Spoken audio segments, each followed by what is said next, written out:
Hello everyone, मैं Pawan Kumar, lecturer electronics GPC Jhalawar.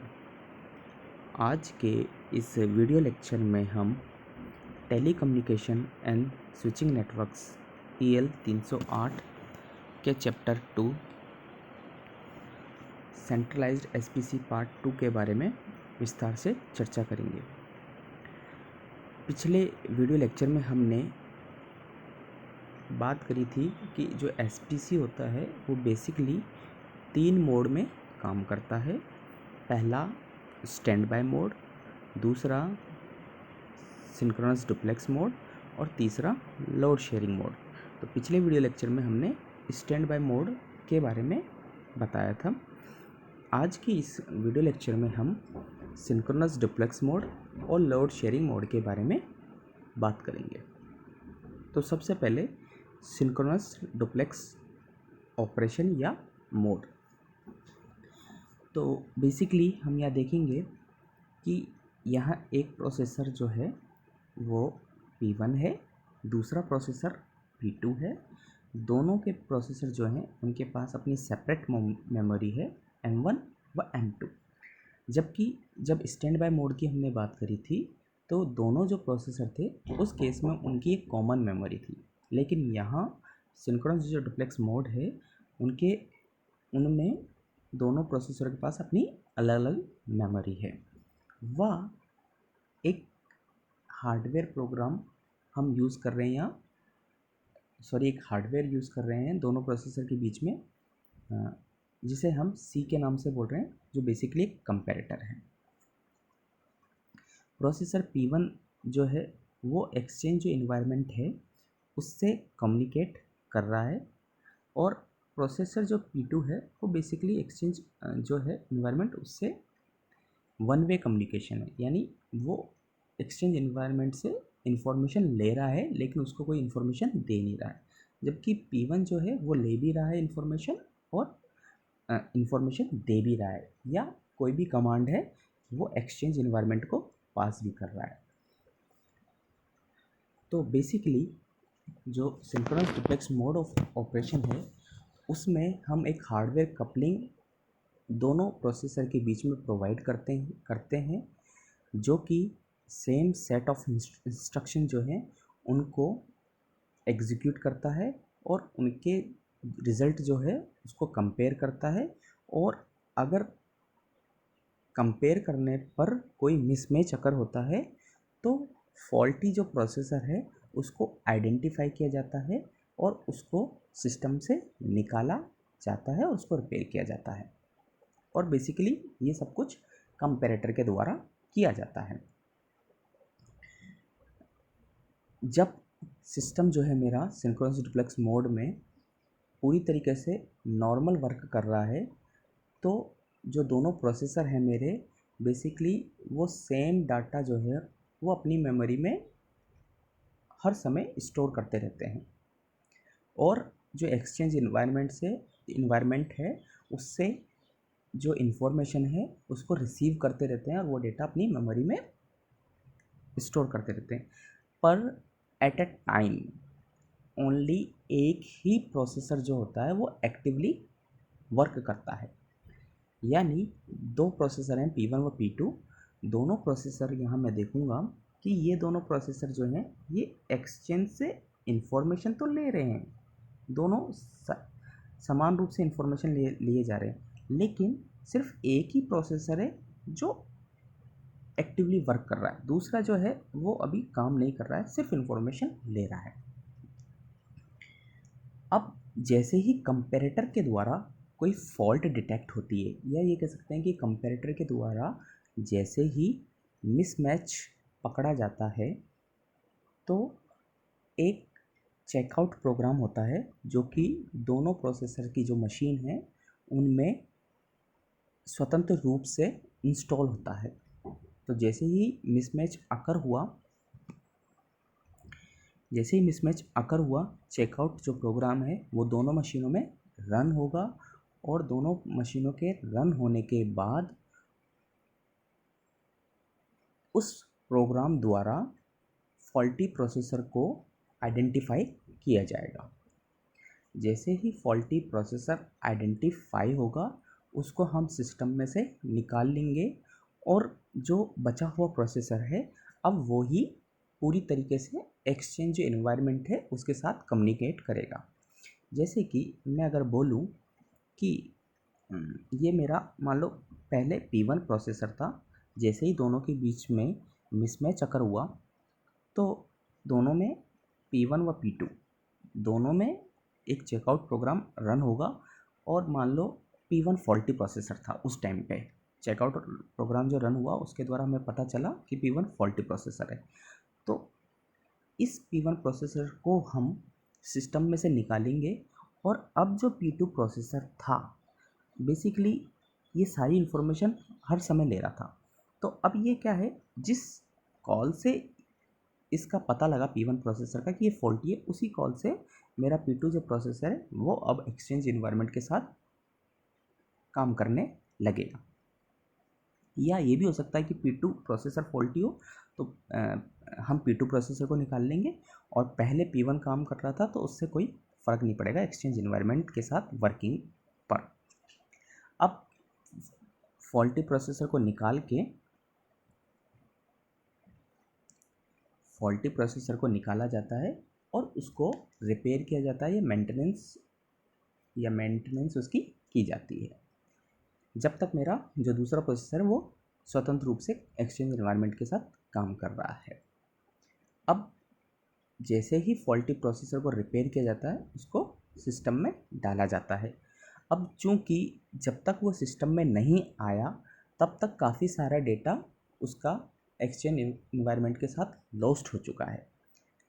तो क्या होगा कि जो प्रोसेसर जो उस समय तक एक्टिवली काम कर रहा था उसकी मेमोरी से सारा डेटा अब जो फॉल्टी प्रोसेसर था उसकी मेमोरी में कॉपी कर दिया जाता है। अब कॉपी करने से क्या हुआ कि दोनों जो प्रोसेसर हैं अब वो दोनों समान डेटा रख रहे हैं एक्सचेंज इन्वायरमेंट का।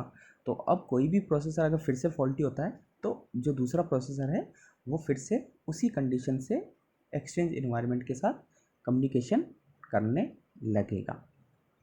लेकिन कभी कभार क्या होता है कि एक ट्रांजिट फेलियर होता है और उसमें जो चेकआउट प्रोग्राम है हमारा जो कि फॉल्टी प्रोसेसर को आइडेंटिफाई करने के लिए रन किया जाता है वो उस ट्रांजिट फेलियर को पकड़ नहीं पाता।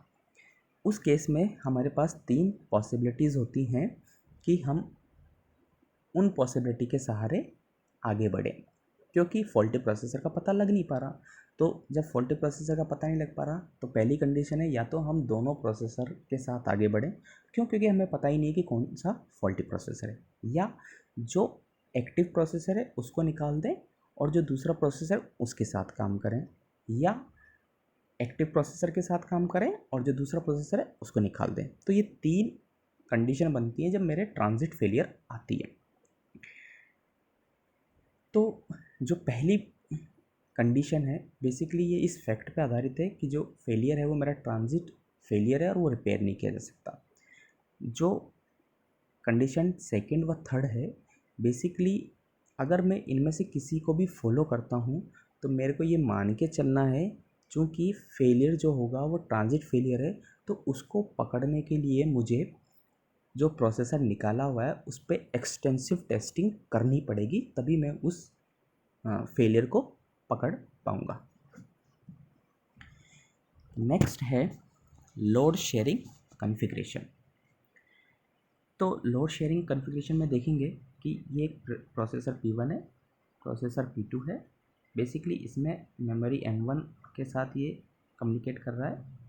P2 प्रोसेसर की अपनी मेमोरी है M2 जिसमें वो सारा डेटा स्टोर करता है।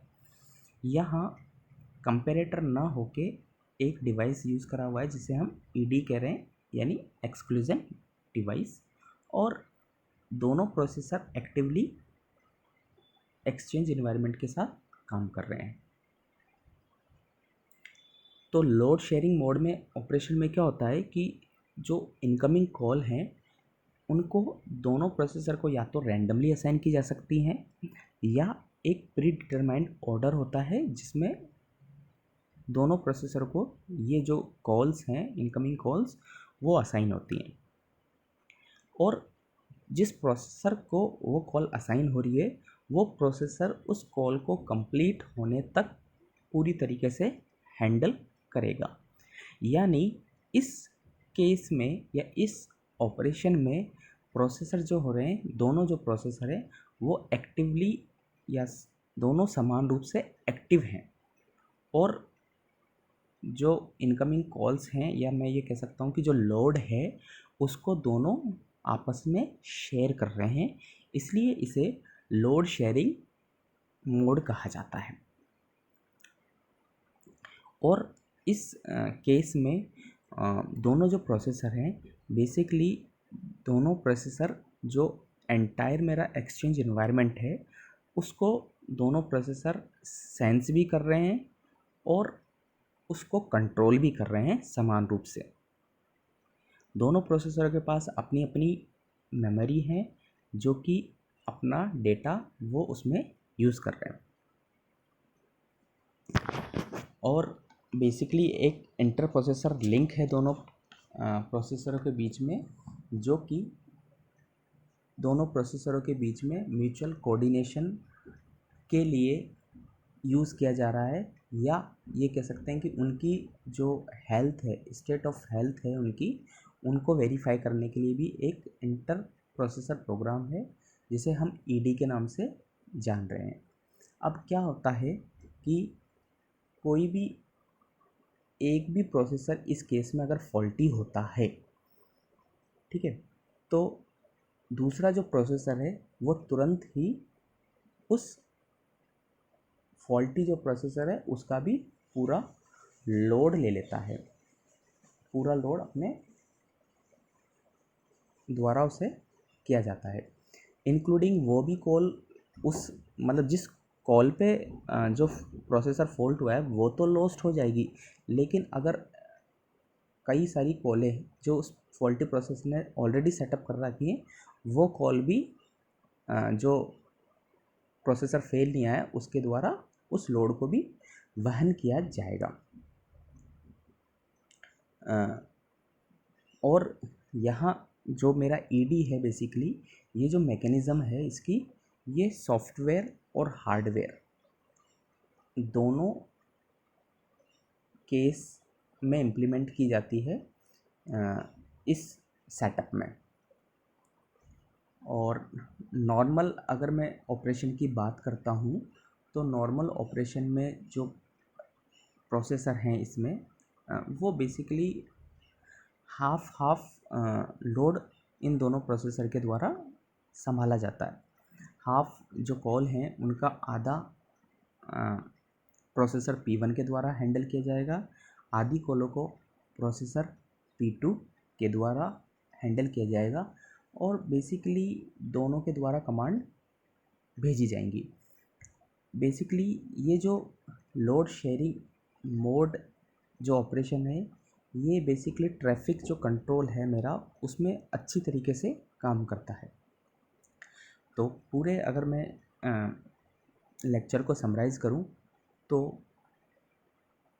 जो सिंक्रोनस डुप्लेक्स मोड है उसमें जो प्रोसेसर P1 व P2 हैं उनमें एक ही एट ए टाइम एक ही प्रोसेसर एक्टिव होता है, लेकिन दोनों प्रोसेसर जो एक्सचेंज है उससे इंफॉर्मेशन प्राप्त करते हैं, लेकिन कम्युनिकेट एक्सचेंज के साथ पूरी तरीके से सिर्फ एक ही प्रोसेसर करेगा, दूसरा प्रोसेसर सिर्फ इंफॉर्मेशन को स्टोर करेगा। और जैसे ही प्रोसेसर मान लो P1 जो एक्टिव था वो फॉल्टी होता है तो प्रोसेसर P2 एक्टिव हो जाता है और सारा लोड वो लेने लगता है।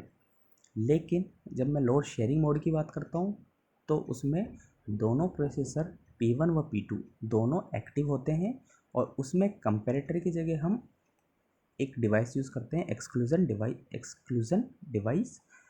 और इस केस में दोनों प्रोसेसर जो होते हैं वो एक्टिव होते हैं और लोड को वहन करते हैं, आधा आधा लोड एक तरीके से, या एक प्री डिटरमाइंड ऑर्डर में लोड को हैंडल करते हैं। और ये जैसे ही कोई प्रोसेसर फॉल्टी होता है तो उसका लोड भी दूसरे प्रोसेसर द्वारा हैंडल किया जाता है। Thank you.